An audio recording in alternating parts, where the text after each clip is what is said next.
ఇక్కడ మీరు మా ముంగిటికి విచ్చేశారు. ఇది మా అదృష్టం.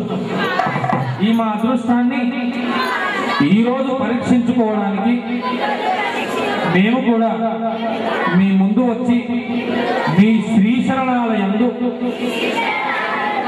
మనస్సు ద్వారా మా మనస్సును మీ శ్రీచరణాలయందు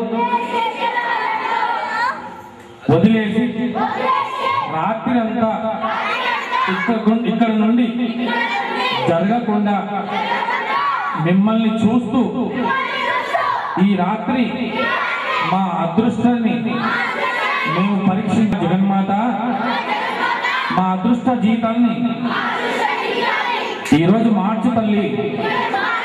దౌర్భాగ్య స్థితిని సౌభాగ్యంగా మార్చేటటువంటి చల్లని తల్లి, మీకిదే మా ప్రమాణం. మీ ముంగిడి నుంచి ఈ జాగరణ జరిగేంత వరకు మేము వెళ్ళమని 2 చేతులు ఎత్తి ప్రమాణం చేస్తున్నాము. ఒకవేళ వెళ్ళినట్టయితే నేను చేసిన వాగ్దానాన్ని మీరే శిక్షించాలని మనం చేస్తా ఉన్నాం. జై మాతా दी.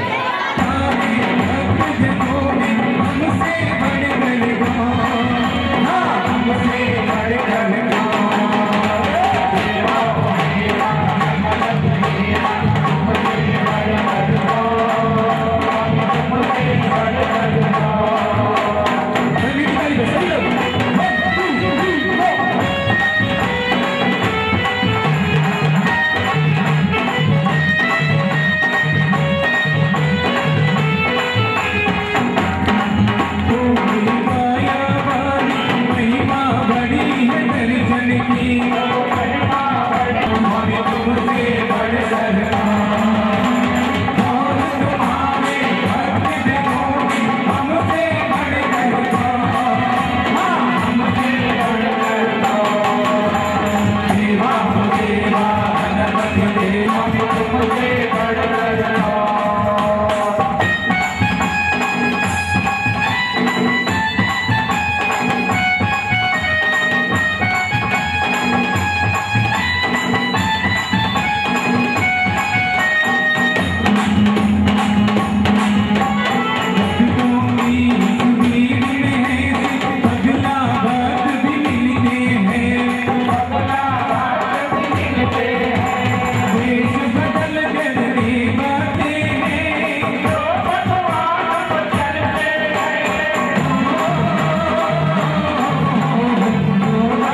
విఘ్నాలను తొలగించేటటువంటి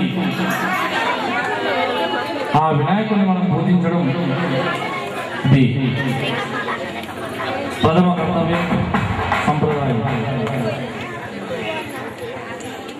భక్త మహాశయులారా, రోజువారీ కార్యక్రమంలో మనం చేస్తున్నటువంటి ఉద్యోగాలు చేస్తుంటాం, వ్యాపారాలు చేస్తుంటాం, అదేవిధంగా ఎన్నో కార్యకలాపాలలో ప్రతిరోజు మనం నిమగ్నమై ఉంటాం. అయితే మనము అనునిత్యం చేసేటటువంటి కార్యక్రమాల్లో తెలిసి కానీ తెలియక కానీ ప్రతిరోజు మనతో తప్పులు జరుగుతూ ఉంటాయి. అందరూ ఆసక్తిగా వినాలని మనం చేస్తా ఉన్నాం. దయచేసి ఎవరు మాట్లాడకూడదు. ఈ రాత్రిని మనము వృధా పోనీయకుండా ప్రమాణం చేశామమ్మా మీ సమక్షంలో కూర్చున్నామని. ప్రతి ఒక్క అక్షరాన్ని మీరు గనక ఒకవేళ మీరు మిస్ అయ్యారంటే ఈ రాత్రి మనకు లభించేటటువంటి ప్రతిఫలితాన్ని కోల్పోతారు. కావున విఘ్నేశ్వరుని పూజ ఎందుకయ్యా ముందుగా చేయాలంటే మనం చేస్తున్నటువంటి కార్యకలాపాలన్నిటికీ మూలకారకులు. మనం చేస్తున్నటువంటి పాపాలు పుణ్యాలు ఏవైనా కానివ్వండి, ఆయన గనక పుస్తకంపై అక్షరం ఇట్లా మొదలు పెట్టాడంటే కొన్ని కోట్ల అక్షరాలు లిఖింపబడతాయట. అలా రాసి ఆ ఈశ్వరుడికి కైలాసంలో సాక్షాత్కరిస్తాడు, చూపిస్తాడు. వీడి రోజు ఈ మంచి పని చేశాడు, వీడి రోజు ఈ పాపం పని చేశాడు, వీడి రోజు ఈ బూతు మాటలు మాట్లాడాడు, వీడి రోజు మంచి పని చేశాడు, దానం చేశాడు, ధర్మం చేశాడు, ప్రతిఫలన వాడికి మోసం చేశాడు, అబద్ధం ఆడాడని ఆ విఘ్నేశ్వరుడు శివుడికి సాక్షాత్కరిస్తాడు. కాబట్టి మన విజ్ఞానాన్నింటినీ తొలగించడానికి విఘ్నేశ్వరుడిని పూజిస్తాం. అదేవిధంగా గురువు ఆరాధన. గురువు లేని విద్య గుడ్డి విద్య అంటారు. చిన్న చిన్న పిల్లలు ఉన్నారు ఇక్కడ అందరూ. మీరందరూ స్కూల్ పోతారు కదా, మీ అందరికీ మంచి చదువు కావాలంటే మీకు చదువు చెప్తున్నటువంటి ప్రతి గురువుని మీరు గౌరవించాలి. టీచర్ కానీ సార్ కానీ ఎవరైనా కానీ గౌరవించాలి. కాలేజ్ వెళ్తున్న వారు కానివ్వండి, డిగ్రీ చేస్తున్న వాళ్ళందరూ కానివ్వండి, ఒకసారి ఆ గురువుగారి శ్రీ శరణాలయంలో ప్రణామం చేస్తూ ఆ గురువు గారికి ఆరాధన చేద్దాం. గురుడా